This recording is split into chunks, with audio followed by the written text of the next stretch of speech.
That Myanmar is a country at war. Sagaing, which is the next sort of province along from here, is the epicenter of this earthquake. Now the city in the middle is under the control of the military junta, but the countryside all around is controlled by the rebels, the PDF, People's Defense Forces. Now the rebels say they will carry out a 20-day ceasefire.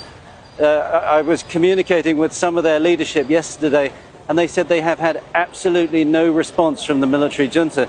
In fact, bombing still continues. 5 bomb attacks were launched in Moniwa earlier today. So that is going to make everything much more complicated. For those major aid organizations trying to get supplies into these areas hardest hit, they need to be able to ensure the safety of their people, and that at this stage seems very hard to do. Speculation about how bad the damage is from the initial earthquake, and it is in places. There are very specific parts of Mandalay or certain buildings that have completely collapsed and taken a serious number of casualties. But it is certainly not universal. The problem is you then have to take into account the kind of infrastructure that exists in this city. This is a city at war, particularly in Mandalay, where the areas all around, in fact in Sagaing, which was the epicenter of the earthquake, there is a raging civil war going on. The military junta hold the city of Sagaing. The countryside is held by the PDF, the People's Defense Forces. And that's making everything a lot more complicated.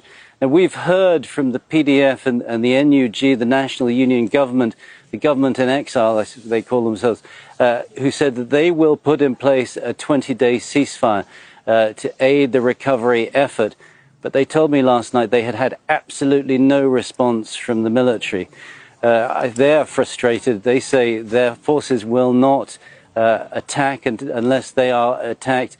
But we've also seen airstrikes from the military in the last day alone, 5 airstrikes in Moniwa state. So it really is a problem, and that is going to make recovery from this natural disaster much more complicated. Authorities to bring heavy lifting equipment, and their calls haven't even been answered. And I think that is the enormous frustration. These guys are volunteers. This isn't a government agency. We have seen a few soldiers engaged in the search and rescue effort, but most of them are over there holding their submachine guns, making sure that security is maintained, but not really taking part in the rescue effort.